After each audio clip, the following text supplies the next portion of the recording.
a quarta lição, onde fala sobre as cartas às igrejas, parte 2. Mas estou mandando hoje, para que os irmãos possam refletir na parte final das cartas enviadas às igrejas. Quais os conselhos e as admoestações feitas por Jesus, os elogios e as críticas, e como isso nos afeta, como isso vem de encontro à nossa necessidade para fazermos uma reflexão sincera diante do Deus Todo-Poderoso, daquele que conhece todas as nossas ações. E Jesus começa as suas cartas enviadas à igreja com a expressão: conheço as tuas ações, as tuas obras, os teus procedimentos, as tuas atitudes. Conheço. Nada escapa do Senhor. Podemos esconder dos homens, podemos esconder das instituições, mas não podemos esconder do Senhor. Ele conhece as nossas ações. E hoje nós vamos falar um pouquinho sobre essas igrejas. Mas antes de começarmos, eu gostaria de convidar os irmãos a estarem todos orando pela vida da irmã Aurora, que passou pela cirurgia hoje, que ela seja abençoada pelo Senhor na sua recuperação, possa estar aí sendo cuidada pelo irmão Milton também, e que eles possam vencer mais essa etapa. Que as misericórdias do Senhor alcance cada momento nesse tempo de luta, de cuidado, que precisam da parte do Senhor. E que nós possamos estar intercedendo também por eles. A lição de hoje ela vem concluindo as igrejas restantes nesse estudo. E começa com as cartas enviadas pelo Senhor às 7 igrejas da Ásia Menor, que serve de exemplo para todas as igrejas de qualquer tempo da história. Expressam os louvores e críticas às igrejas, contêm advertências e promessas para cada igreja. Nessa segunda parte do estudo, continuaremos abordando as lições para as igrejas, hoje, à luz da revelação enviada às igrejas de acordo com o capítulo 3. Sua avaliação das igrejas. Em primeiro plano está aí a expressão conheço. Jesus tem conhecimento completo de todas as questões presentes na igreja. E ele começa nesse segundo aspecto aqui, nessa segunda parte, com a igreja de Sardes, Apocalipse 3, de 1 a 6. A igreja que não recebeu elogio, apenas repreensão, verso 1 e 2. Embora o texto mostre que alguns crentes se mantiveram fiéis, o verso 4, Sardes ela foi a capital da Lídia no século 7 a.C. Viveu seu tempo áureo nos dias do rei Creso, era uma das cidades magníficas do seu tempo.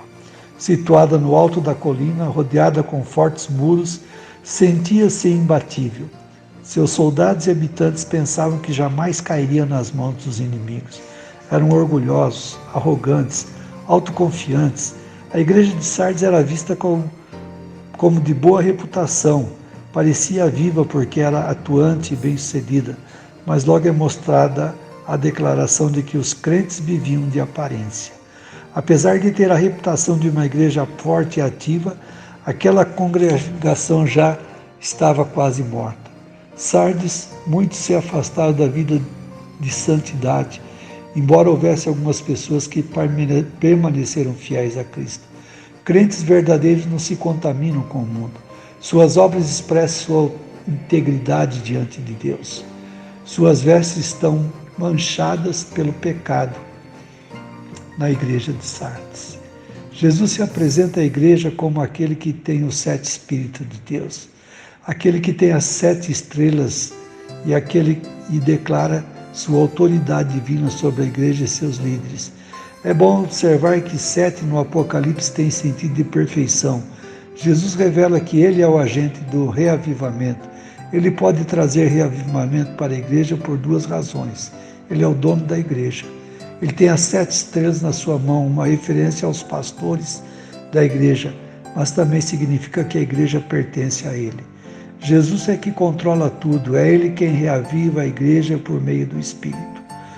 O problema de Sardes era a morte espiritual. Cristo é o que tem o Espírito Santo, o único que pode dar vida. A igreja precisa se submeter a Cristo para ser ativada, avivada ou enfrentará um sepultamento. A santidade agora é a garantia da glória futura. A maioria dos crentes de Sardes tinha contaminado suas vestiduras, isto é, tornaram-se impuros pelo pecado.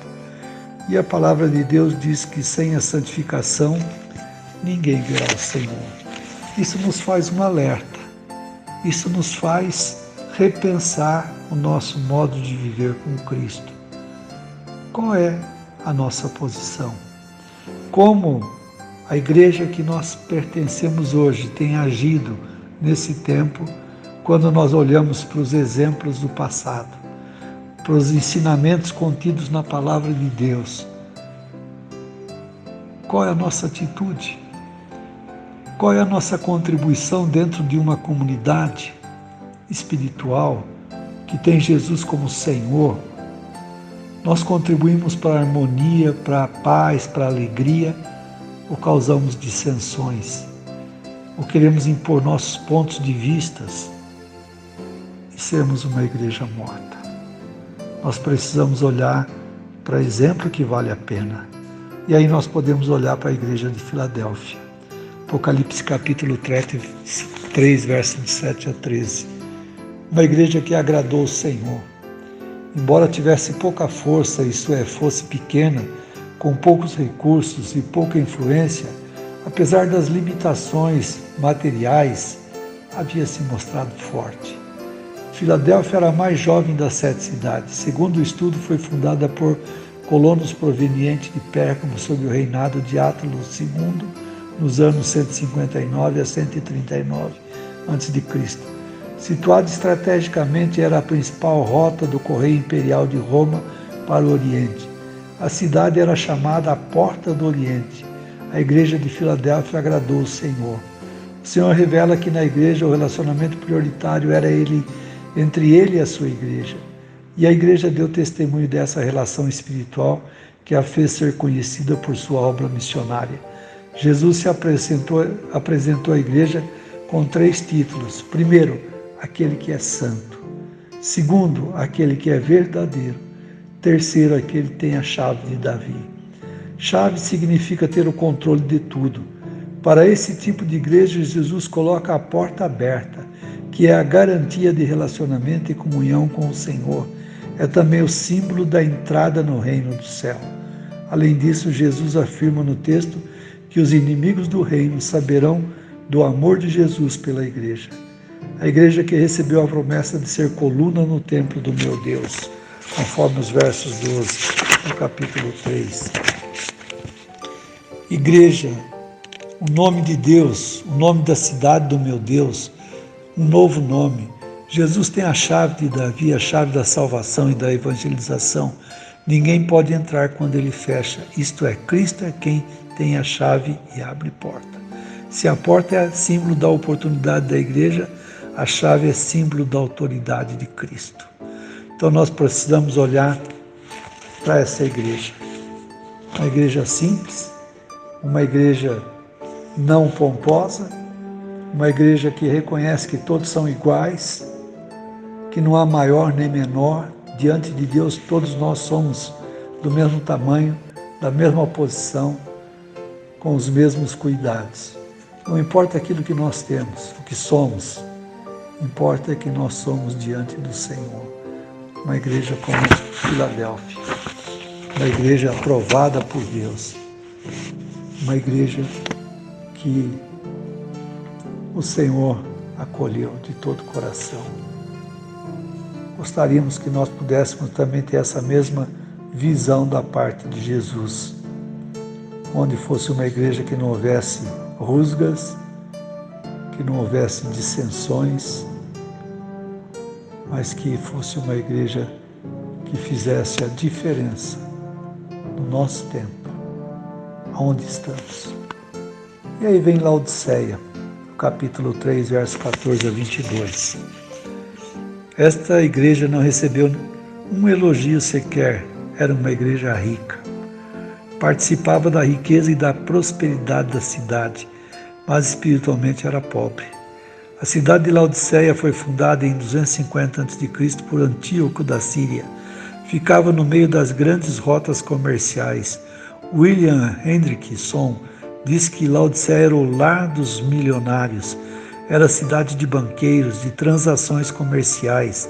Jesus é identificado junto à igreja como a testemunha fiel e verdadeira, o princípio da criação de Deus. Severa acusação à igreja de Laodiceia, uma igreja morna e arrogante e por isso cega. Advertência é que a igreja se arrependa e busque riqueza espiritual. O diagnóstico que Cristo faz da igreja. Laodiceia é a igreja que perdeu seus valores, perdeu sua visão, perdeu sua investidura espiritual. Uma igreja irrelevante.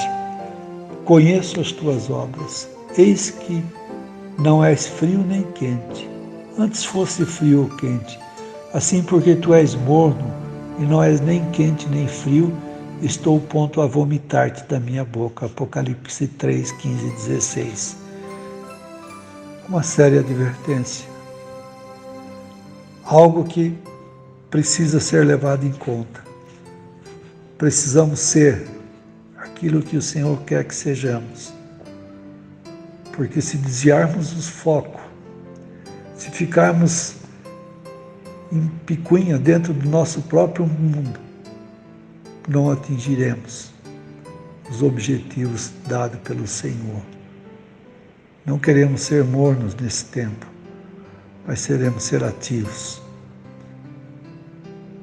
Hoje vimos e vemos tantas situações no mundo que se dizem cristãos, que se colocam e se mostram como a própria Laodiceia. Que Deus tenha misericórdia de nós, que o Senhor nos oriente, nos dirija, e que possamos estar focados na sua palavra, na aplicação para os nossos dias. Na prática, as cartas da igreja de Sardes, Filadélfia e Laodiceia têm as seguintes lições. Primeiro, sem vida com Deus na terra, não haverá vida com Deus no céu. Sem santidade na terra, não há glória no céu. Jesus é que controla a igreja. Ele é quem reaviva a igreja por meio do Espírito. A igreja precisa guardar o que tem, sua perseverança e fé. Precisa proclamar o que já possui, a mensagem do Evangelho.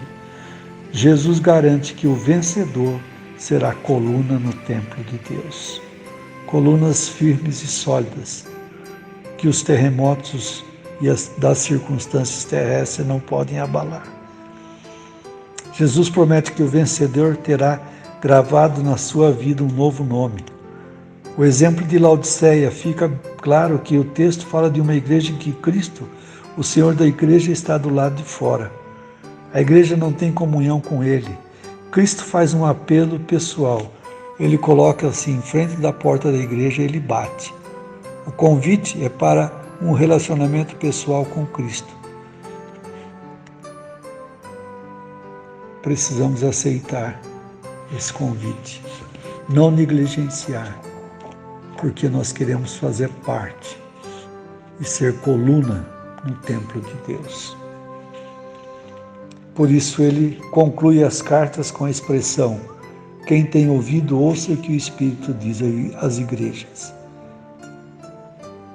Todas elas terminam com a expressão: quem tem ouvidos, ouça o que o Espírito diz à igreja. Então, como observado, 7 vezes aparece o verbo dizer em cada início das cartas, referindo a Jesus Cristo. Está claro que Jesus aparece dizendo as mensagens de aprovação e reprovação para cada igreja.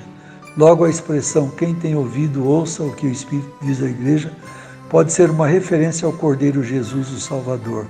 A mensagem, assim como enviada às igrejas da Ásia Menor, é também para todas as igrejas em todos os tempos. Entendemos que a igreja precisa ser um organismo vivo e não apenas uma pessoa jurídica.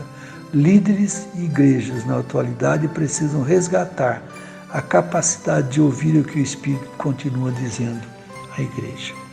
Por isso nós devemos nos alegrar de ter em mãos orientações para que sejamos segundo aquele que o Senhor quer que sejamos, para que nós possamos caminhar olhando para Cristo, para que nós possamos fazer parte de uma comunidade que adore o Senhor em espírito e verdade.